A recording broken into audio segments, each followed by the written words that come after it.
Hello everyone and welcome to Civil Step. बहुत बहुत स्वागत है आपका आपके चहीते चैनल सिविल स्टैप पे। तो हाल ही में एचपीपीएससी ने कुछ वैकेंसीज निकाली हैं that is for JOA accounts, और दूसरी वैकेंसीज जो है वो है जूनियर ऑडिटर की। तो कुछ 79 वैकेंसीज आई हैं जिसमें से 42 वैकेंसीज आपकी जेओए अकाउंट्स की हैं, एंड जो बैलेंस वैकेंसीज हैं जो कि 37 है वो है आपकी जूनियर ऑडिटर की। इसमें से जो आपका अकाउंटिंग वाला पार्ट है, देखिए दोनों एग्जाम्स में आपको अकाउंटिंग तो पढ़नी पड़ेगी, बिकॉज जो एग्ज़ाम है वही इटसेल्फ जेओए अकाउंट्स और जूनियर ऑडिटर का है। तो ऑडिटर के एग्ज़ाम के लिए भी आपको अकाउंटिंग पढ़नी पड़ेगी, और अकाउंट्स वाले एग्ज़ाम के लिए तो आपको अकाउंटिंग पढ़नी ही पड़ेगी। तो आज जो हमारा टॉपिक रहेगा, अकाउंट्स क्या है, इंट्रोडक्शन क्या है अकाउंटिंग का, उसके बारे में रहेगा, ताकि आपको थोड़ा बहुत आइडिया लग जाए कि अकाउंट्स क्या है। ठीक है, तो यहाँ पर अगर मैं बात करूँ, पहले मैं स्टार्ट करूंगा, हमारे कुछ ऑनलाइन बैचेस जो है ऑलरेडी स्टार्टेड हैं, आप उनको अवेल कर सकते हैं, जैसे कि HP Patwari exam, HP sub inspector exam, JOIT exam and HP constable exam. जिसकी अगर मैं फीचर्स की बात करूं, उसमें हम पर्सनल मेंटरशिप प्रोवाइड करते हैं आपको, ऑनलाइन लेक्चर्स प्रोवाइड करते हैं, स्टडी मटेरियल प्रोवाइड करते हैं, चाहे आपको हार्ड कॉपी चाहिए या सॉफ्ट कॉपी चाहिए। देन मॉक टेस्ट प्रोवाइड करते हैं for prelims as well as mains. Then free current affairs magazines आपको प्रोवाइड की जाती है, एंड साथ ही साथ आपके वीकली डाउट सेशंस भी लिए जाते हैं। और जो भी ये फ्री कंटेंट प्रोवाइड किया जाता है वो प्रोवाइड किया जाता है हमारे टेलीग्राम चैनल पे, जो ये कि यहाँ पर आपको साफ साफ लिंक दिख रहा होगा। तो आप जो भी फ्री कंटेंट्स पाना चाहते हैं और एग्ज़ाम की इन एग्ज़ाम्स की प्रेपरेशन कर रहे हैं, तो वो हमारे चैनल को ज्वाइन कर सकते हैं, हमारे टेलीग्राम चैनल को ज्वाइन कर सकते हैं। और जैसे कि मैं बोल रहा था कि टोटल जो पोस्ट हैं वो 79 है, out of which 42 for accounts and 37 for junior auditor. ठीक है, तो चलिए अब स्टार्ट करते हैं अकाउंटिंग के बारे में। अकाउंटिंग है क्या? देखिए, सबसे पहले हम लोग जब भी कोई भी सब्जेक्ट की स्टार्ट करते हैं तो हम ये जानना चाहते हैं कि वो सब्जेक्ट आया कैसे, या फिर वो सब्जेक्ट को कौन लाया। जैसे अगर मैं बात करूँ कंप्यूटर, तो कंप्यूटर के लिए हम क्या बोलते हैं, who is the father of computer? Charles Babbage. वैसे ही हमारे अकाउंटिंग के लिए भी एक फादर है जिनका नाम है लूका पेसियोली। तो ये बहुत ही इंपॉर्टेंट जो है क्वेश्चन बन जाता है, फिर बहुत ही इंपॉर्टेंट एक चीज़ बन जाती है आपके लिए कि फादर ऑफ अकाउंटिंग किसे कहा जाता है। तो लूका Pacioli was the father of accounting and is the father of accounting rather, जो एक इटालियन मैथमेटिशियन थे, और जिनका जो जन्म है वो 1447 में हुआ था और 1517 में उनकी डेथ हो गई थी। ठीक है, तो ये लूका पेसियोली हैं जिनको हम फादर ऑफ अकाउंटिंग के नाम से जानते हैं। ठीक है, चलिए अब अगर मैं बात करूं अकाउंटिंग है क्या, या फिर ये क्या है, अगर मैं बात करूं अकाउंट्स हम क्यों पढ़ते हैं। अगर मैं बात करूं, देखिए सिंपल सा अगर मैं एक एग्जांपल लेता हूं आपके साथ, मान लीजिए आप कोई भी बिजनेस कर रहे हैं। ठीक है, अगर मान लीजिए आप कोई भी क्या कर रहे हैं, बिजनेस कर रहे हैं। ठीक है, आप एक स्टेशनरी शॉप चला रहे हैं। ठीक है, ठीक है, आप स्टेशनरी शॉप चला रहे हैं। आपको आप उसमें क्या करते हैं, देखिए स्टेशनरी शॉप अगर आप चला रहे हैं तो उसमें आप बुक्स किताबें बेच रहे हैं। ठीक है, पेन, पेंसिल्स, गिफ्ट्स, है ना, ये सब आप उसमें बेच रहे हैं, right. Pen, pencil, gift, books, या फिर और अगर आप इसके अलावा कुछ और बेचना चाहते हैं तो आप वो भी इंक्लूड इसमें कर सकते हैं। ठीक है, तो आपने अगर मान लीजिए 10 रुपए का सामान लिया और उसको 12 रुपए का बेचा, ठीक है, तो आपका कितना मुनाफा हो गया? 2 रुपीज का मुनाफा हो गया, राइट। 2 रुपीज का आपका क्या हो गया? मुनाफा हो गया। बट आप जो है वो सिर्फ ये ट्रांजेक्शन एक बार नहीं करते हैं, या फिर मैं बोलूं कि एक ही बार आपने सामान लिया और एक ही बार बेचा, ऐसा आपकी बिजनेस में नहीं होता है। या फिर आप अगर कोई स्पेसिफिक इसके अलावा कोई और बिजनेस कर रहे हैं तो आपने देखा होगा कि सिर्फ एक बार वो ट्रांजेक्शन नहीं होता है, वो ट्रांजेक्शन बार बार होता है। ठीक है, तो अगर कोई ट्रांजेक्शन बार बार हो रहा है, या फिर ऐसा बाइंग सेलिंग जो है, लेना देना व्यापार जो है वो बार बार हो रहा है, तो ह्यूमन माइंड के लिए, एक इंसानी दिमाग के लिए सब कुछ याद रखना पॉसिबल नहीं है। ठीक है, इसी कारणवश आपको इन सारी चीजों का एक प्रॉपर रिकॉर्ड मेंटेन करना पड़ेगा, ताकि आपको ये पता लग सके कि आप जो बिजनेस कर रहे हो उसमें आपका पूरे साल में नफा है या नुकसान है, मतलब प्रॉफिट है या लॉस है। क्योंकि अल्टीमेटली आपको डिसीजन लेना पड़ेगा कि अगर मेरे बिजनेस में प्रॉफिट हो रहा है तो मैं बिजनेस को कंटिन्यू करूंगा, अगर मेरे को नुकसान हो रहा है तो मैं बिजनेस को बंद कर दूंगा। ठीक है जी, तो बेसिक फ्रेमवर्क यही है कि आप अकाउंटिंग क्यों कर रहे हो, क्योंकि आपको अल्टीमेटली ये देखना है, आपको पूरा रिकॉर्ड रखना है अपने पास, ठीक है, आपको पूरा रिकॉर्ड रखना है अपने पास कि भाई मेरे बिजनेस में एक्चुअली हो क्या रहा है। तो अगर मैं अकाउंटिंग की डेफिनेशन की बात करूं, ठीक है, अगर मैं अकाउंटिंग की डेफिनेशन की बात करूं तो अकाउंटिंग क्या है, अकाउंटिंग क्या है, देखिए accounting is an art of, देखो आपको पहले डेफिनेशन में बोलता जाऊंगा और एक एक शब्द को मैं कोरिलेट करवाऊंगा आपको कि मतलब क्या है। देखिए अकाउंटिंग की डेफिनेशन की अगर मैं बात करूं तो अकाउंटिंग क्या है, accounting is an art of, ठीक है, अकाउंटिंग क्या है, अकाउंटिंग एक कला है किस चीज की, to identify, measure, to record, to classify. ठीक है, पहले तो हम यहां तक पढ़ लेते हैं, ठीक है। तो अकाउंटिंग का मतलब क्या है, देखिए अकाउंटिंग मतलब क्या है, accounting is an art of identifying, measuring, recording, classifying. मतलब क्या है कि अगर मान लीजिए आप कोई बिजनेस कर रहे हैं तो आपको सबसे पहले ये आइडेंटिफाई करना पड़ेगा कि कौन से मेरे ट्रांजैक्शन के बिजनेस के हैं और कौन से मेरे ट्रांजैक्शन बिजनेस के नहीं हैं, ठीक है। जैसे फॉर एग्जांपल अगर आपने अपनी स्टेशनरी के लिए कोई किताब खरीदी आगे बेचने के लिए, तो वो आपका बिजनेस का ट्रांजैक्शन है कि नहीं, बिल्कुल है। वहीं अगर मैं बात करूं, आप अपने पर्सनल कामों के लिए आप कहीं घूमने चले गए, ठीक है, आप अगर पर्सनल काम के लिए कोई घूमने चले गए, आपकी शादी थी, मतलब आपकी शादी थी या फिर मान लीजिए आपकी किसी फैमिली में शादी थी, तो आप वहां पर चले गए, तो वो जो खर्चा होगा क्या वो बिजनेस का खर्चा होगा, नहीं। तो याद रखना कि जो ओनर है और जो बिजनेस है वो दोनों अलग अलग लोग होते हैं। इसीलिए क्योंकि अल्टीमेटली क्या होगा कि अगर आप अपने पर्सनल खर्चे भी बिजनेस में डालने लग जाएंगे तो आपको ये नहीं पता चलेगा कि एक्चुअल बिजनेस से कितना प्रॉफिट हो रहा है या लॉस हो रहा है, या फिर सिर्फ बिजनेस से कितना प्रॉफिट हो रहा है या लॉस हो रहा है। आई बात समझ में, ठीक है।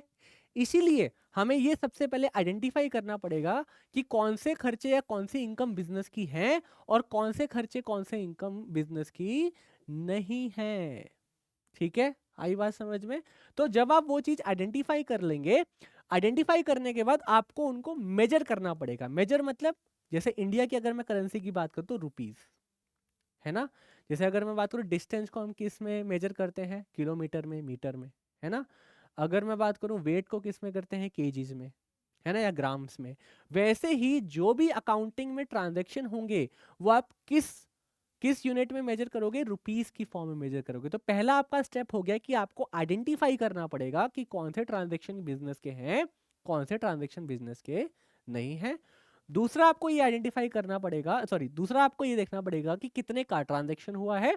उसको फिर जब आप देख लोगे कि हाँ भाई मेरा 200 रुपए का ट्रांजैक्शन हुआ है या 300 का हुआ है या 400 का हुआ है, जो मर्जी ट्रांजैक्शन हुआ है, उसको फिर आप रिकॉर्ड करोगे। कहाँ पे रिकॉर्ड करोगे जी, बुक्स ऑफ अकाउंट्स में रिकॉर्ड करोगे, जो कि हमारे एक अलग से टॉपिक बाद में आएगा, ठीक है।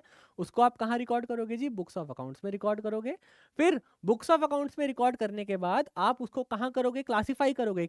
कैसे क्लासिफाई करोगे, क्या हमारा इनकम है, क्या हमारा एक्सपेंस है, क्या हमारा एसेट है, क्या हमारा लाइबिलिटी है, ये सब, है ना। अब ये इनकम, एक्सपेंस, एसेट, लाइबिलिटी क्या होते हैं सर, ये तो हमें पता नहीं है। तो ये हम टर्म्स ऑफ अकाउंटिंग में डिस्कस करेंगे, ठीक है। टर्म्स जब हम डिस्कस करेंगे, टर्म्स वाला टॉपिक, उसमें ये डिस्कस करेंगे कि सारे के सारे जो बेसिक टर्म्स हैं जो कि हम आने वाले लेक्चर्स में यूज करेंगे, ठीक है, उसमें यहाँ पर जे यूज होगा, ठीक है। तो क्लासीफाई, अगर मैं बात करूँ क्लासीफाई करने की, तो सबसे पहले आपने आइडेंटिफाई कर लिया ट्रांजेक्शन को, कौन से बिजनेस के हैं कौन से नहीं है। उसके बाद आपने मेजर कर लिया, उसके बाद आपने रिकॉर्ड कर लिया, रिकॉर्ड करने के बाद आपने क्लासीफाई कर लिया कि भाई कौन सा इनकम है, कौन सा एक्सपेंस है, कौन सा एसेट है, कौन सा लाइबिलिटी है ना, जो भी जितने जिस भी टाइप के ट्रांजेक्शन होते हैं, ठीक है। उसके बाद अगर मैं बात करूं यहां तक की प्रोसेस को, ठीक है, यहां तक हम सिर्फ रिकॉर्डिंग कर रहे हैं, तो यहां तक की प्रोसेस को हम एक नाम देते हैं जिसको बोलते हैं बुक कीपिंग, जिसको हम क्या बोलते हैं, बुक कीपिंग, जिसको हम क्या बोलते हैं जी, बुक कीपिंग। क्योंकि इसमें सिर्फ हम बुक्स ऑफ अकाउंट्स को अपने पास कीप रख रहे हैं, we are just keeping the books of accounts, ठीक है। अब इसके बाद जो ये फर्स्ट सेट ऑफ आपका डेफिनेशन का पार्ट हो गया, जो अगला पार्ट है वो है आपका,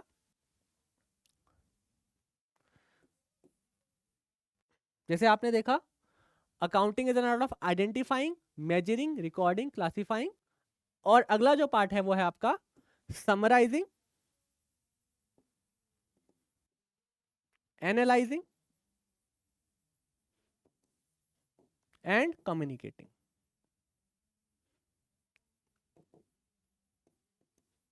ठीक है, समराइजिंग, एनालाइजिंग एंड कम्युनिकेटिंग। तो accounting is an art of identifying, measuring, recording, classifying, summarising, analysing and communicating. अब देखिए, जब आपने क्लासिफाई कर लिया, ठीक है, आपने आराम से जितने भी आपके अकाउंटिंग रिकॉर्ड्स थे उसको आपने क्या कर लिया, क्लासिफाई कर लिया, राइट, क्लासिफाई कर लिया अच्छे से। तो क्लासिफाई करने के बाद अब आपको एक समरी बनानी पड़ेगी। समरी में क्या आता है आपका, प्रॉफिट एंड लॉस बनाना पड़ेगा आपको, ट्रेडिंग अकाउंट बनाना पड़ेगा आपको, है ना, आपको बैलेंस शीट बनानी पड़ेगी, है ना, आपको कैश फ्लो बनाना पड़ेगा। तो ये सारी की सारी चीजें आपको एक तरह से समरी देंगी कि आपके बिजनेस में एक्चुअल में चल क्या रहा है। जैसे अगर देखिए, अगर मैं बात करूं मान लीजिए कि आप बिजनेस कर रहे हैं, ठीक है, आप बिजनेस कर रहे हैं, या फिर कोई भी पर्सन जो है बिजनेस कर रहा है, ठीक, उसको हो सकता है कि अकाउंटिंग की नॉलेज हो या ना हो। जरूरी नहीं है कि हर कोई पर्सन जो इंडिया में बिजनेस कर रहा है या वर्ल्ड वाइड बिजनेस कर रहा है उसको अकाउंटिंग की नॉलेज है, ठीक है। अगर नहीं है नॉलेज, अगर है फिर तो ठीक है, कोई दिक्कत नहीं, वो सारी की सारी बातें समझ जाएगा। बट अगर नॉलेज नहीं है, अगर मैं आपकी बात करूं, मान लीजिए 2 मिनट के लिए एज्यूम कर लेते हैं कि आपको अकाउंटिंग बिल्कुल नहीं आती और आप एक बिजनेस रन कर रहे हैं, ठीक है, तो आपने मेरे को एज ए सीए हायर कर लिया, ठीक है, मैं एक चार्टर्ड अकाउंटेंट हूं, आपने मेरे को हायर कर लिया। तो आपने मेरे को हायर किया, क्यों हायर किया, कि सर आप बताओ कि हमारे बिजनेस में एक्चुअल में चल क्या रहा है। तो मैं आपको आइडेंटिफाई करके दूंगा, मेजर करके दूंगा, रिकॉर्ड करके दूंगा, क्लासिफाई करके दूंगा। बट ये सारी की सारी चीजें आपको शायद समझ में ना आए। इससे अच्छा मैं क्या करूंगा, ये करने के बाद ये मैं अपना खुद कर लूंगा और आपको एक समरी बना के दे दूंगा कि आपके बिजनेस में एक्चुअल में चल क्या रहा है, ठीक है। उसी समरी को मैं क्या करूंगा, एनालाइज करूंगा और उसी को मैं आपको कम्युनिकेट करके, ठीक है, कम्युनिकेट करके दे दूंगा कि हाँ भाई देखो, एक्चुअल में मैंने आपकी बिजनेस को समरी फॉर्म में लेके आया है, बैलेंस शीट बनाई है, प्रॉफिट एंड लॉस अकाउंट बनाया है, ट्रेडिंग अकाउंट बनाया है। ये सब के सब चीज़ें क्या होती है वो आने वाले लेक्चर्स में ऑब्वियसली डिस्कस करेंगे हम लोग, ठीक है। उसको फिर मैं एनालाइज करूंगा कि भाई आपके बिजनेस, आपका बिजनेस अच्छा चल रहा है, खराब चल रहा है, या फिर इस बिजनेस में आप ये डिसीजन लेके इसको एनालाइज करके ये कर सकते हैं, वो कर सकते हैं। तो ये सारी की सारी चीज़ें जो हैं वो हम देखेंगे और फाइनली मैं आपको कम्युनिकेट करूंगा कि भाई साहब ये चीजें आपकी बिजनेस में एक्चुअल में चल रही हैं और आप ये चीजें कर सकते हो, ठीक है। तो इस पूरी डेफिनेशन को हम क्या बोलते हैं, अकाउंटिंग बोलते हैं। इस पूरी डेफिनेशन को हम जी क्या बोलते हैं, जी अकाउंटिंग बोलते हैं। तो यहां तक की डेफिनेशन को हम क्या बोलते हैं जी, बुक कीपिंग बोलते हैं जी, एंड पूरी डेफिनेशन को हम क्या बोलते हैं, अकाउंटिंग बोलते हैं। समझ में आ गई बात, सिंपल था, ठीक है। तो ये आपका यहाँ पर पूरी की पूरी अकाउंटिंग की डेफिनेशन आप हो गई, ठीक है। तो डेफिनेशन अगर मैं बात करूँ बुक कीपिंग की, तो आइडेंटिफाइंग, मेजरिंग, रिकॉर्डिंग, क्लासिफाइंग, ठीक है। और अगर मैं पूरे अकाउंटिंग की बात करूँ तो identifying, measuring, recording, classifying, summarising, analysing and communicating, ठीक है। तो यहाँ पर बुक कीपिंग और अकाउंटिंग में यहाँ पर हम लोग अभी डिफरेंस भी डिस्कस करेंगे, ठीक है, कि क्या होते हैं। तो बेसिकली अकाउंटिंग क्या है, एक ऐसा इंफॉर्मेशन सिस्टम है जो इंफॉर्मेशन प्रोवाइड करता है किसको, to the users of financial statement. Users of financial statements क्यों बोल रहा हूँ मैं, बिकॉज अल्टीमेटली जो भी इस पूरी के पूरे फाइनेंशियल स्टेटमेंट्स को यूज करके अपने डिसीजन लेगा, है ना, जैसे अगर मान लो कि आप मालिक हैं, मैं आपको सारी की सारी आपकी समरी फॉर्म में आपको बताऊंगा आपके बिजनेस में चल क्या रहा है, और आपके लिए वो एक एज ए इंफॉर्मेशन का काम करेगा कि मेरे को आगे बिजनेस में क्या डिसीजन लेना है। तो that's why accounting is an information system, ठीक है, for the decision making, for the decision making, ठीक है, for the users of financial statement. जो भी उसको यूज करेगा उसको हम क्या बोलते हैं, यूजर्स ऑफ फाइनेंशियल स्टेटमेंट्स, ठीक है। अब देखो मैं बार बार यूजर्स ऑफ फाइनेंशियल स्टेटमेंट्स क्यों बोल रहा हूँ, बिकॉज सिर्फ और सिर्फ मालिक ही यूज नहीं करता है सारी इंफॉर्मेशन को। मान लो कोई बड़ी कंपनी जो स्टॉक मार्केट पे लिस्टेड है, इन्वेस्टर यूज करेंगे, गवर्नमेंट यूज करेंगे, सब बहुत लोग जो हैं वो उस इंफॉर्मेशन को यूज करके अपने डिसीजंस जो हैं वो लेते हैं। आई बात समझ में जी, ठीक है। तो यहाँ पर अगर मैं बात करूँ बुक कीपिंग और अकाउंटिंग में डिफरेंस क्या है, तो ये देखिए, सबसे पहले it is a process concern with only recording of transaction, IMRC, ठीक है। अब यहाँ पर रिकॉर्डिंग के साथ साथ समराइजिंग भी करते हैं एंड सारा का सारा रिकॉर्डिंग भी करते हैं। तो IMRC प्लस SAC, राइट, समझ में आ गई बात। It constitutes base for accounting, obviously ये जो IMRC है वो ही बेस है किसका, SAC का, राइट। जो आइडेंटिफाइंग, मेजरिंग, रिकॉर्डिंग, क्लासिफाइंग है वही किसका बेस है, समराइजिंग, एनालाइजिंग एंड कम्युनिकेटिंग का बेस है, राइट। चलिए financial statements do not form part of the process. जो फाइनेंशियल स्टेटमेंट है वो यहाँ नहीं बनते, ऑब्वियसली वो किस स्टेज में बनते हैं, समराइजिंग स्टेज में बनते हैं। तो financial statements are prepared in this process, मतलब अकाउंटिंग वाली प्रोसेस में ही आपके फाइनेंशियल स्टेटमेंट्स को बनाया जाता है। Then managerial decisions can not be taken, obviously इतने से ही कोई मैनेजरियल डिसीजन नहीं ले पाएगा। मैंने आपको एग्जांपल के साथ बताया कि अगर मान लीजिए आपको अकाउंटिंग की नॉलेज नहीं है और आप बिजनेस को रन कर रहे हो, तो मेरा काम है आपको सारी की सारी समरी प्रोवाइड करना, एनालाइज करके देना और आपको कम्युनिकेट करना कि आपके बिजनेस में एक्चुअल में क्या चल रहा है, राइट। तो इसलिए यहां पर बोला गया है कि management can not take decision और management decision can not be taken with help of these records. आपको ये चाहिए ही चाहिए। तो यहाँ पर मैनेजमेंट डिसीजन यहाँ पर लिए जा सकते हैं। देर इज नो सब फील्ड ऑफ बुक कीपिंग। हम डिस्कस करेंगे कि कुछ फाइनेंशियल अकाउंटिंग या अकाउंटिंग की कुछ सब फील्ड्स होती हैं, है ना, उसके बारे में हम आगे डिस्कस करेंगे, मतलब आने वाले लेक्चर्स में डिस्कस करेंगे, ठीक है। Financial position of the business can not B ascertain. यहाँ पर फाइनेंशियल पोजीशन आप नहीं पता कर सकते कि एक्चुअल में बिजनेस में चल क्या रहा है, बट यहाँ पर आप ऑब्वियसली इजिली असरटेन कर सकते हैं कि बिजनेस में चल क्या रहा है, ठीक है, क्योंकि आपके पास पूरी की पूरी पिक्चर आ जाती है और आपका जो सीए है या फिर आपका जो आपने जो भी अकाउंटेंट रखा है वो आपको सारी की सारी पिक्चर प्रोवाइड कर देता है समरी और एनालाइज की फॉर्म में कि भाई आपके बिजनेस में एक्चुअल में क्या चल रहा है, ठीक है। तो ये बातें सारी की सारी क्लियर हो गई हैं हमारी, ठीक है जी। चलिए, तो अब कुछ हम एस्पेक्ट्स या फिर कुछ चीजें डिस्कस करेंगे, ठीक है। तो बिजनेस में अगर मैं बात करूं बिजनेस की, तो कुछ ऐसे इवेंट्स होते हैं, देखो सारे के सारे कौन से इवेंट्स होंगे, इकोनॉमिक इवेंट्स होंगे। क्यों इकोनॉमिक इवेंट्स होंगे? क्योंकि वो सारे के सारे मनी से रिलेटेड होंगे, है ना। तो बिजनेस में जितने भी इवेंट्स होते हैं नॉर्मली वो सारे के जो भी हम रिकॉर्ड करते हैं वो सारे के सारे मनी से रिलेटेड होते हैं। जैसे अगर मान लो कि आप कोई बिजनेस कर रहे हो, आपके दुकान पे कोई छोटू काम कर रहा है, आपने उसको डांट दिया, तो वो रिकॉर्ड करोगे बिजनेस में? नहीं करोगे ऑब्वियसली, बिकॉज वो इकोनॉमिक इवेंट है ही नहीं। तो जो भी इकोनॉमिक इवेंट होंगे, चाहे वो एक्सटर्नल इवेंट हो, ठीक है, चाहे आप कस्टमर्स को सेल कर रहे हो, वही स्टेशनरी वाला एग्जांपल ले लेते हैं, स्टेशनरी, ठीक है। तो जो स्टेशनरी वाला एग्जांपल मैं लेता हूं, अगर स्टेशनरी आप बाहर वाले अपने कस्टमर्स को सेल कर रहे हो तो वो एक एक्सटर्नल इवेंट हो गया। और इंटरनल इवेंट मतलब क्या हुआ, मान लो कि आपके दो शॉप है, दो शॉप है, एक शॉप से आपने दूसरी शॉप में कोई सामान ट्रांसफर कर दिया, बुक्स ट्रांसफर कर दी, ठीक है। तो वो एक इंटरनल इवेंट होगा, बट फिर भी आपको उसको रिकॉर्ड तो करना ही पड़ेगा ताकि आपको ये पता लग सके कि मेरे पास पहली वाली शॉप पे कितनी बुक्स पड़ी हुई हैं और दूसरी वाली शॉप पे कितनी बुक्स पड़ी हुई हैं। तो इनको हम इंटरनल इवेंट बोल देते हैं, ठीक है। तो इकोनॉमिक इवेंट भी कितने टाइप के होते हैं? दो, एक्सटर्नल जो एक्सटर्नल लोगों के साथ, बाहर के लोगों के साथ जो पैसे का लेन देन होता है, और इंटरनल इवेंट जो कि इंटरनली ही लेन देन होता है, वे इंटरनली ही ट्रांसफर्स हो जाते हैं, ठीक है। चलिए, अब ये बहुत इंपॉर्टेंट एस्पेक्ट है। एक और चीज होती है बिजनेस में, जिसको हम बोलते हैं इवेंट एंड ट्रांजैक्शन, ठीक है। तो इवेंट का मतलब, पहले ट्रांजैक्शन का मतलब समझ लेते हैं, ठीक है। ट्रांजैक्शन का मतलब क्या होता है? ये देखो, ये वर्ड तो आप डेली बेसिस पे सुनते ही होगे कि भाई बैंक में 2000 रुपए डेबिट हुए या बैंक में 2000 रुपए क्रेडिट हुए। आपने गूगल पे किया किसी को, ठीक है, तो वहां पर लिखा आता है this transaction is successful, this transaction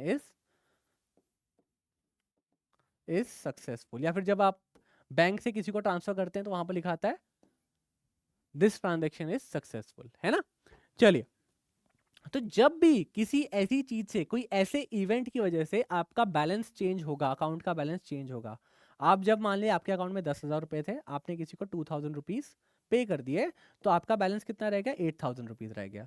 तो इस चीज की वजह से, इस ट्रांजेक्शन की वजह से आपका अकाउंट का बैलेंस क्या हो गया? चेंज हो गया, है ना। आपका अकाउंट का बैलेंस क्या हो गया? चेंज हो गया। तो कोई ऐसा इवेंट होता है आपके बिजनेस में जब आपका अकाउंट का बैलेंस चेंज होता है, तो उसको हम ट्रांजेक्शन का नाम दे देते हैं। और जब कोई ऐसा इवेंट होता है, या फिर मैं बोलूं कि आपके पास, अगर मैं आपसे पूछूं, देखो ये वाला आपको बात समझ में आ गई। दूसरी बात, अगर मैं आपसे ये पूछूं कि आपके पास अभी कितने पैसे पड़े हुए हैं अकाउंट में, आपके पास अभी कितने पैसे अकाउंट में पड़े हुए हैं, क्या तो क्या मेरे ये पूछ लेने से आपका अकाउंट का बैलेंस चेंज हुआ? नहीं हुआ, राइट।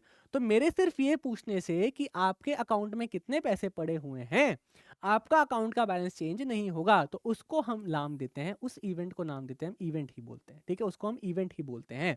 तो ऐसा इवेंट जहां पर आपका अकाउंट का बैलेंस चेंज हो रहा है तो उसको हम ट्रांजैक्शन बोलेंगे, और जहां पर अकाउंट का बैलेंस चेंज नहीं हो रहा है, ठीक है, उसको हम इवेंट ही बोलेंगे। इसलिए यहाँ पर डेफिनेशन बोली गई है, therefore it is right to say that all transactions are event. ठीक है, ऑल ट्रांजैक्शन आर इवेंट। तो मैं अगर बात करूं, देखो एक समरी बना के देता हूं आपको। इवेंट के अंदर दो चीजें आती है, एक इवेंट खुद आता है और एक ट्रांजैक्शन आता है। जहां पर आपका अकाउंट का बैलेंस चेंज हो रहा है उसको हम ट्रांजैक्शन बोलते हैं, और जहां पर आपका अकाउंट का बैलेंस चेंज नहीं हो रहा है उसको हम इवेंट बोलते हैं। तो इसलिए यहां पर बोला जा रहा है कि all transaction are event, because transaction जो है इवेंट का ही पार्ट है, but all events are not transaction.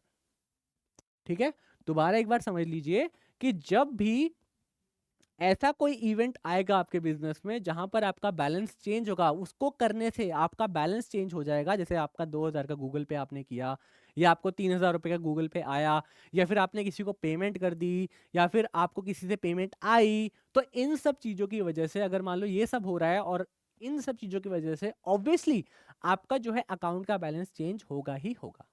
Right, आपका अकाउंट का बैलेंस चेंज होगा ही होगा, तो उसको हम बोलते हैं ट्रांजैक्शन। और मेरे सिर्फ ये पूछने से कि आपके पास कितना, मान लो कि आप बुक स्टॉल या फिर बुक स्टेशनरी चला रहे हैं, मैंने आपसे ये पूछा कि भाई साहब आपके पास कितनी बुक्स पड़ी हुई हैं, तो मेरा सिर्फ ये पूछना कि आपके पास कितनी बुक्स पड़ी हुई हैं, क्या आपके ट्रांजैक्शन को या फिर आपके बैलेंस को कहीं ना कहीं हिट करेगा? नहीं हिट करेगा। मेरे सिर्फ ये पूछने से कि आपके पास कितने पैसे पड़े हैं, क्या आपका बैलेंस कम हो जाएगा? नहीं। क्या आपका बैलेंस ज़्यादा हो जाएगा? नहीं। मैं आपसे पूछूं कि भाई आपके पास कितनी गाड़ियां हैं, क्या मेरे ये पूछने से आपका गाड़ियों का बैलेंस बढ़ जाएगा, गाड़ियों का बैलेंस कम हो जाएगा? नहीं। या मैं आपसे पूछ लूं कि आपके पास कितने बुक्स पड़ी हैं, मेरे ये पूछने से क्या बुक्स का बैलेंस बढ़ जाएगा, कम हो जाएगा? नहीं। तो ये सारी की सारी चीज़ों को हम क्या बोलते हैं? इवेंट बोलते हैं। बात समझ में आ गई? तो this is the difference between event and transaction. तो ये बात एक बार दिमाग में डाल लीजिए। देन एक कॉमन वर्ड हम यूज़ करते हैं, चाहे कोई भी बिजनेस बड़ा हो, चाहे वो कंपनी की फॉर्म में हो, चाहे वो छोटे से दुकानदार की दुकान की शेप में हो, तो हम उसको बोलते हैं ऑर्गेनाइजेशन। कि भाई ये ऑर्गेनाइजेशन इतना प्रॉफिट कमा रही है, ये ऑर्गेनाइजेशन ये कर रही है, या फिर हम उसको बोलते हैं एंटिटी। ठीक है, या फिर हम उसको क्या नाम दे देते हैं? एंटिटी नाम दे देते हैं। या तो आप ऑर्गेनाइजेशन बोल लीजिए या तो हम एंटिटी बोल लीजिए। ठीक है, तो ये जनरल बातें हैं, बहुत ही जनरल लेवल पे मैं बात कर रहा हूँ कि भाई अगर कंपनी है, वैसे तो कंपनी को आप ऑर्गेनाइजेशन भी बोल सकते हैं, कंपनी को आप कंपनी भी बोल सकते हैं। तो मतलब जर्नल अगर मैं बात करूँ, ये एंटिटी है, ये एक ऐसी एंटिटी है। ठीक है, मैंने बोला कि ये एक एंटिटी है, जैसे सिविल स्टैप एक एंटिटी है। सिविल स्टैप एक एक क्या है? एंटिटी है। या फिर सिविल स्टैप एक क्या है? ऑर्गेनाइजेशन है। तो अब मेरा ये एंटिटी या ऑर्गेनाइजेशन बोलने से आपको ये थोड़ा ना पता लगेगा कि ये कंपनी है या फिर एक शॉप है या फिर क्या है। आपको ऐसे तो जनरली नहीं पता लगेगा ना। तो एक कॉमन वर्ड है जो कि हम एक बिजनेस के लिए यूज कर लेते हैं, चाहे वो बिजनेस जितना मर्जी बड़ा हो, चाहे बिजनेस जितना मर्जी छोटा हो। तो this is a common word which we use for the business, चाहे आप ऑर्गेनाइजेशन बोल लीजिए चाहे आप एंटिटी बोल लीजिए। हाँ, अगली जो चीज है जो मैं आपसे डिस्कस करना चाहता हूँ, दोबारा एक बार डेफिनेशन को डिस्कस करेंगे हम लोग, है ना। डेफिनेशन क्या थी हमारी? Accounting is an art of identifying, measuring, recording, classifying, summarising, analysing and communicating. यही हमने डिस्कस किया अभी अभी थोड़ी देर पहले। तो मैंने आपको क्या बताया था कि मैं एज ए सीए, अगर मान लो आपको अकाउंटिंग की नॉलेज नहीं है, तो मैं आपको समरी बना के दूंगा जिसको मैं एनालाइज करके दूंगा और आपको कम्युनिकेट करूंगा कि भाई साहब कि ये आपके बिजनेस में एक्चुअल में चल रहा है। आई बात समझ में? तो अब ये जो कम्युनिकेशन मैं करूंगा, ये जो अकाउंटिंग बना के दूंगा, मैं ये पूरी की पूरी समरी बना के दूंगा, है ना, ये अकाउंटिंग करके दूंगा, तो ये जो कम्युनिकेट करूंगा मेनली किसको कम्युनिकेट करूंगा? जो मालिक होंगे कंपनी के, जो ओनर्स होंगे, है ना, ओनर्स होंगे कंपनी के। बट क्या सिर्फ और सिर्फ ओनर्स ही ये इंफॉर्मेशन यूज करेंगे? नहीं। तो अगर मैं बात करूं, ओनर्स तो यूज करेंगे इंफॉर्मेशन, कस्टमर्स भी यूज करेंगे ये चेक करने के लिए भाई कितनी सेल हो रही है, गवर्नमेंट यूज करेगा कि भाई कितना टैक्स जो सेल हो रही है क्या उसके अकॉर्डिंग टैक्स, जीएसटी वगैरह, इनकम टैक्स जो है ये जो एंटिटी है, ये जो बिजनेस है वो जमा कर रहा है कि नहीं कर रहा। एम्प्लॉय देखेंगे कि भाई हमारा प्रोविडेंट फंड वगैरह जो भी सैलरी है वो टाइम से मिल रही है कि नहीं मिल रही है, फिर जो जितनी सैलरी ये लोग दे रहे हैं उस हिसाब से अकाउंटिंग हो रही है कि नहीं हो रही है। सप्लायर चेक करेंगे कि भाई इनके पास लोन वगैरह कितना है, हमारे पास पैसा देंगे, हमें पैसा देंगे नहीं देंगे। लेंडर्स जो देखेंगे भाई, जो मान लीजिए लोन देने वाले लोग हैं वो देखेंगे कि भाई क्या हम इस कंपनी को लोन दे सकते हैं, क्या हम इस एंटिटी को लोन दे सकते हैं, क्या हम इस ऑर्गेनाइजेशन को लोन दे सकते हैं, क्या ये लोन हमें वापस लौटा सकती है ना। तो यहाँ पर और कम्युनिटी देखेगी कि भाई ये क्या कर रहे हैं लोग, कैसा बिजनेस कर रहे हैं, कोई खराब बिजनेस तो नहीं कर रहे हैं, और सोसाइटी देखेगी। तो ये कम्युनिटी सोसाइटी एक ही बात हो गई। ठीक है, तो जरूरी नहीं है कि सिर्फ ओनर, जो ओनर है वही इंफॉर्मेशन को यूज करेगा। It's not important that only owner will use the information. ये जो इंफॉर्मेशन है वो कहीं कहीं, जिसको हम स्टेक होल्डर, देखो एक होता है शेयर होल्डर, ये वर्ड में थोड़ा कंफ्यूजन होता है लोगों को, एक होता है शेयर होल्डर और एक होता है स्टेक होल्डर, ठीक है। तो शेयर होल्डर कौन होता है? जिसके पास कंपनी के शेयर्स होते हैं, जो कंपनी के एक तरह से उस हिस्से का मालिक होता है। बट जो स्टेक होल्डर होता है वो कौन होता है? जो कंपनी से कहीं ना कहीं डायरेक्टली और इनडायरेक्टली कनेक्टेड होता है, ठीक है। जरूरी नहीं है कि वो शेयर होल्डर हो, ठीक है। तो अगर मैं बात करूं, एक शेयर होल्डर भी एक स्टेक होल्डर है, एक शेयर होल्डर भी एक स्टेक होल्डर है, क्योंकि वो कहीं ना कहीं कंपनी से डायरेक्टली कनेक्टेड है। बट क्या ये कस्टमर, क्या ये गवर्नमेंट, क्या ये एम्प्लॉइज, क्या ये कंपनी के शेयर होल्डर है? नहीं। बट ये कहीं ना कहीं कंपनी से कनेक्टेड है, क्योंकि ये इसकी इंफॉर्मेशन यूज कर रहे हैं, हाँ, इसलिए हम इनको क्या बोलेंगे? स्टेक होल्डर्स बोलेंगे। तो ये फर्क है शेयर होल्डर्स में और स्टेक होल्डर्स में। तो ये चीज आपको हो सके तो क्लियर हो गई होगी, ठीक है जी। बात समझ में आ गई आपको? तो इसी को यहाँ पर क्या बोला जा रहा है? स्टेक होल्डर्स बोला जा रहा है, तभी यहाँ पर स्टेक होल्डर्स नाम है। तो मैंने क्या बोला आपको कि जो भी ये इंफॉर्मेशन है, ठीक है, जो भी मैं इंफॉर्मेशन दे रहा हूँ एज अ सीए, अगर मान लीजिए आपका बिजनेस का मैं देख रहा हूँ, तो मैं ये जो इंफॉर्मेशन है वो जो पर्सन यूज़ कर रहा है वो अकेला ओनर यूज़ नहीं करेगा, हो सकता है डिफरेंट डिफरेंट लोग जो है वो यूज़ करें और इंफॉर्मेशन का यूज़ करें, ठीक है। अब जैसे अगर मैं बात करूँ, जो स्टॉक मार्केट है, स्टॉक मार्केट में मान लीजिए आपने कोई भी शेयर बाय करना है, तो शेयर अगर बाय करना है तो आप उसके फाइनेंशियल स्टेटमेंट्स रीड करोगे, आप उसके जो भी समरी वगैरह है वो सारा का सारा यूज़ करोगे, तभी तो इन्वेस्ट करोगे उस कंपनी के शेयर में, या डायरेक्टली इन्वेस्ट कर दोगे?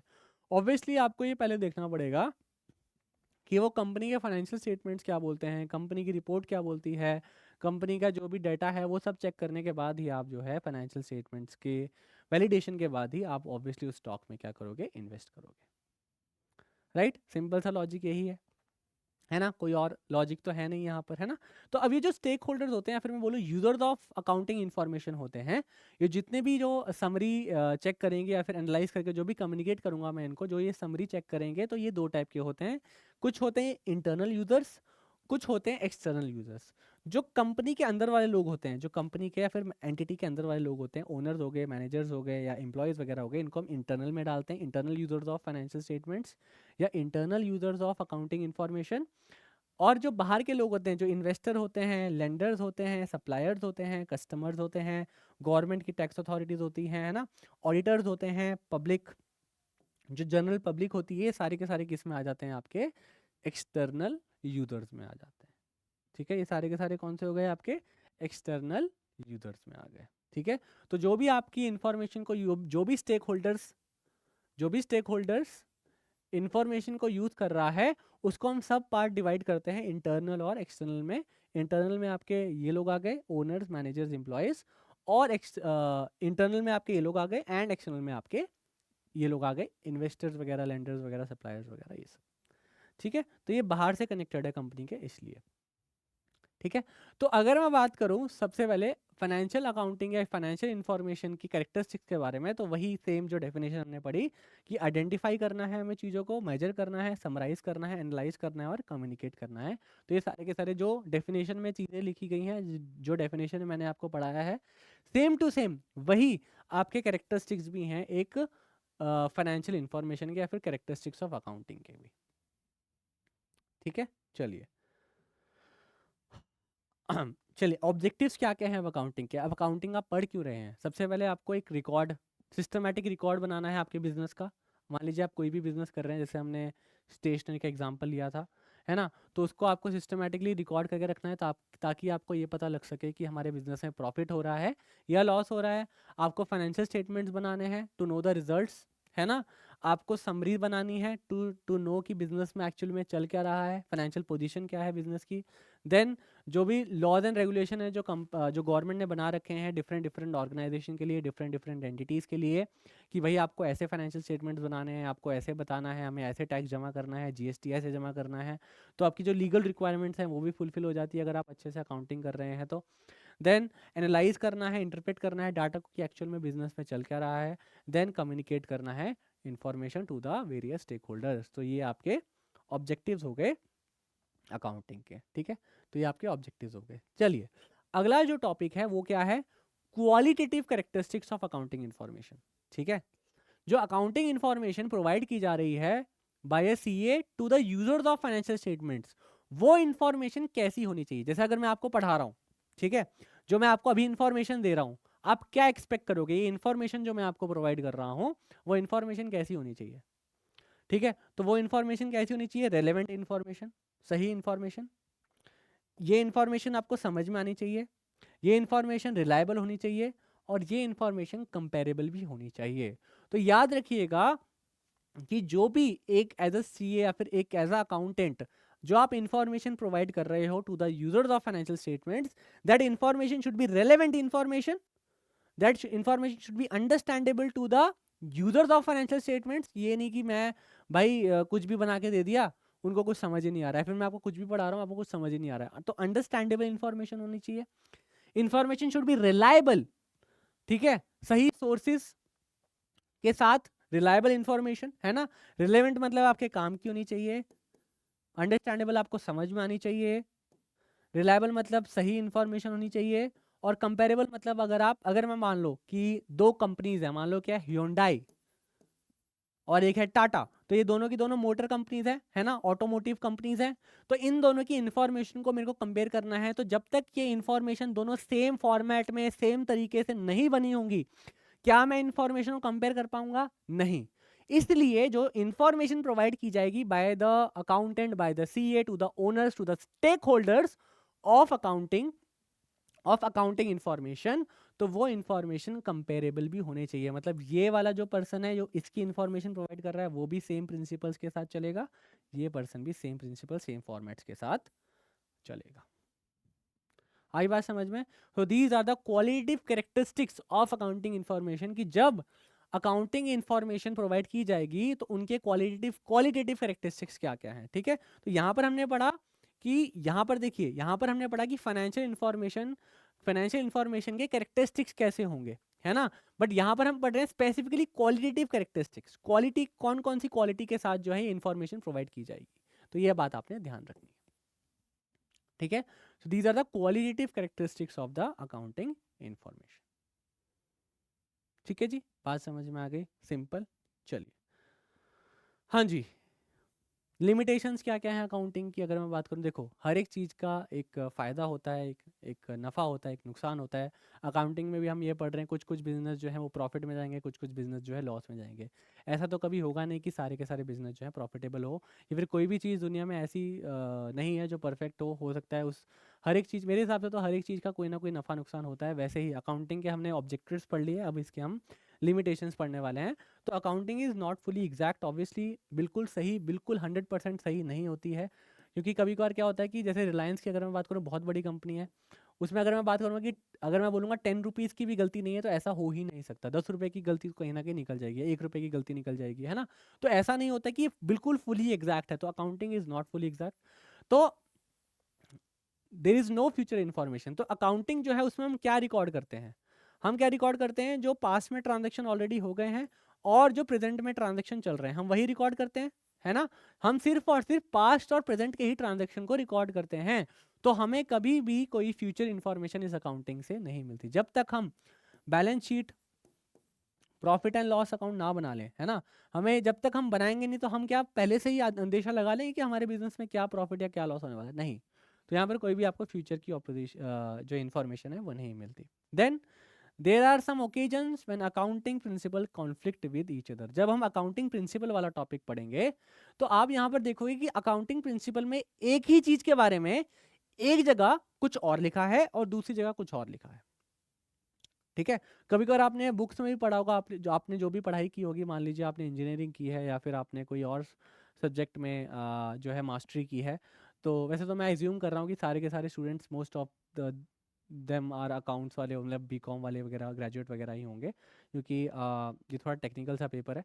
तो यहाँ पर अगर मैं बात करूँ, ठीक है, तो कभी कभार आपने देखा होगा कि सेम चीज़ के बारे में एक जगह कुछ और लिखा होता है, दूसरी जगह कुछ और लिखा होता है। तो वैसा ही केस हमारे अकाउंटिंग में भी है। जब हम अकाउंटिंग प्रिंसिपल्स वाला टॉपिक पढ़ेंगे, तो आप वहां पर देखेंगे कि ऐसा एक्चुअल में हो रहा है। Then accounting ignore the qualitative elements. जैसे अगर मैं बात करूं, जो क्वालिटेटिव चीजें हैं, सिर्फ मैंने क्या बताया था अकाउंटिंग की डेफिनेशन में, आइडेंटिफाइंग एंड मेजर। तो मेजर वाली डेफिनेशन में मैंने क्या बताया था कि सिर्फ और सिर्फ जो चीजें रुपीस की फॉर्म में मेजर की जा सकती हैं सिर्फ उन्हीं को हम रिकॉर्ड करेंगे, कोई क्वालिटी को हम रिकॉर्ड नहीं करते। जैसे मान लो कोई बहुत ज्यादा एफिशिएंट एम्प्लॉय है, बहुत एफिशिएंट पर्सन है जो बहुत अच्छा काम कर रहा है, तो उसकी जो वैल्यू है उस वैल्यू को हम कभी भी अकाउंटिंग में रिकॉर्ड नहीं करते, क्योंकि वो उसको मेजर नहीं किया जा सकता। हाँ, उसकी सैलरी को तो हम रिकॉर्ड कर रहे हैं, नो डाउट, बट उसकी जो पर्टिकुलर पर्सन की जो वैल्यू है उसको हम कभी भी रिकॉर्ड नहीं करते, बिकॉज वो क्वालिटी को हम अकाउंटिंग में रिकॉर्ड नहीं करते हैं।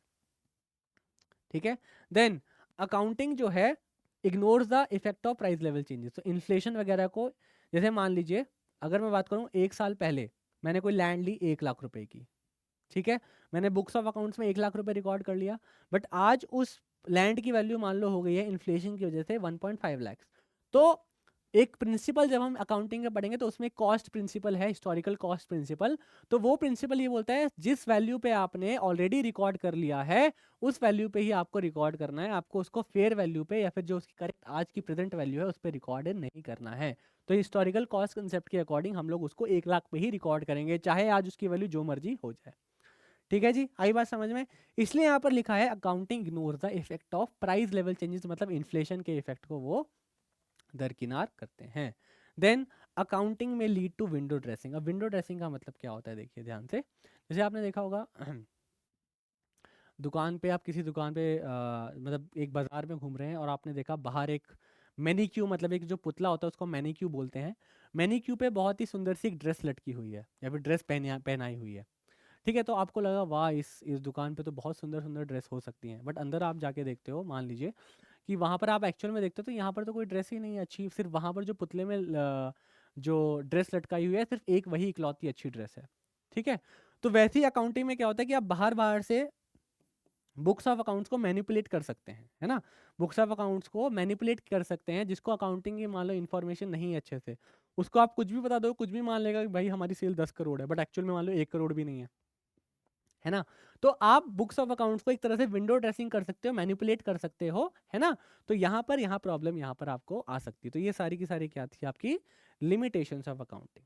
ठीक है, ये क्या था आपका लिमिटेशंस ऑफ अकाउंटिंग। तो ये आपका सारा का सारा क्या था, लिमिटेशंस ऑफ अकाउंटिंग। चलिए अब लास्ट टॉपिक के बारे में बात कर लेते हैं आज के। ठीक है, सब फील्ड्स या ब्रांचेस ऑफ अकाउंटिंग। तो अकाउंटिंग की अगर मैं बात करूँ तो कुछ सब फील्ड्स हैं।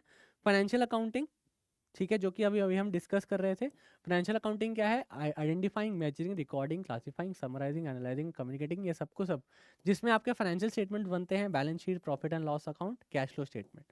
ठीक है, सबके सब किस, ये सारी की सारी चीज़ें किस में आती हैं, आपकी फाइनेंशियल अकाउंटिंग में आती है। तो जो आपने डेफिनेशन अभी तक पढ़ी है वो आपका फाइनेंशियल अकाउंटिंग का ही पार्ट है।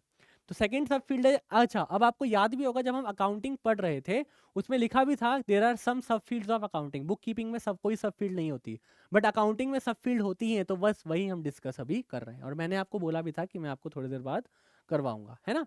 देन अगला है आपका मैनेजमेंट अकाउंटिंग। जब मैनेजमेंट मतलब क्या होता है, जो बिजनेस को रन कर रहे होते हैं, तो उनको अगर मान लो मैनेजमेंट को कुछ स्पेसिफिक पर्पस के लिए अकाउंटिंग करवानी है, मान लो वो बोल रहे हैं कि हमारे पास 2 ऑप्शन है, पहली मशीनरी या दूसरी मशीनरी, तो इन दोनों में से हम कौन सी मशीनरी खरीदे, कौन सी मशीनरी में ज्यादा फायदा है।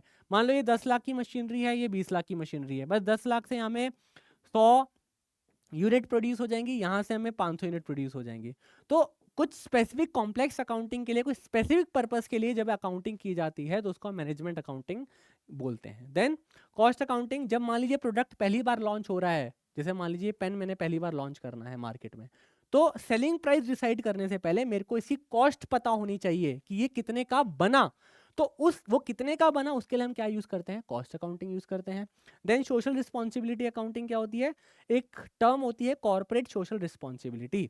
ठीक है, तो कुछ कंपनीज को गवर्नमेंट ने बोला हुआ है कि सिर्फ जो आप प्रॉफिट कमाओगे उसका कुछ हिस्सा आपको डोनेट करना है या फिर कुछ हिस्सा आपको समाज को देना है। तो उसको हम बोलते हैं, उस अकाउंटिंग को हम बोलते हैं सोशल रिस्पॉन्सिबिलिटी अकाउंटिंग। और ह्यूमन रिसोर्स अकाउंटिंग, अब देखिए एग्जांपल देता हूँ, मान लीजिए अभी कितनी पोस्ट आई है आपकी, 79 पोस्ट आई हैं। तो जो नंबर आया 79 पोस्ट की, हमें जीओए के लिए या जूनियर ऑडिट ऑफिसर के लिए हमें 79 टोटल पोस्ट है, 42 + 37, है ना। तो ये नंबर कैसे आया, है ना। जेओए अकाउंट्स के लिए 42 चाहिए, 37 हमें ऑडिट के लिए चाहिए। तो ये नंबर कैसे आया, ये नंबर कहाँ से डिराइव होता है, ये नंबर इंटरनल कैलकुलेशन से डिराइव होता है कि हाँ भाई हमें अभी इतने लोग थे, इतने लोग चले गए, इतने लोग आ गए, हमें अभी अभी इतने लोग, डिमांड के हिसाब से इतने लोग चाहिए। तो ये हमें पता चलता है कितना खर्चा होने वाला है, इन इन सब की कितनी सैलरी होगी, ये वो फिलकान ढिमकान सब कुछ, एवरीथिंग, है ना। Everything which is related to the human resource comes under the human resource accounting. Is it clear, समझ में आ गई बात। तो जो भी आपका ह्यूमन रिसोर्स से रिलेटेड जो भी चीज़ें होती हैं, जैसे भी मैंने आपको वैकेंसीज का एग्जांपल दिया, ठीक है, सारी की सारी चीज़ें जो हैं वो आपकी ह्यूमन रिसोर्स में आ जाती है। ठीक है, तो ये था आपका इंट्रोडक्शन टू अकाउंटिंग वाला टॉपिक। आई होप कि आपको ये लेक्चर अच्छा लगा होगा। प्लीज़ कमेंट में बता दीजिए कोई भी डाउट है, कोई भी इशू है, जस्ट लेट मी नो। तो हमारी टीम आपको रिप्लाई करने की पूरी पूरी कोशिश करेगी। तब तक के लिए बहुत बहुत शुक्रिया लेक्चर अटेंड करने के लिए, और ऑल द बेस्ट, अच्छे से तैयारी कीजिए।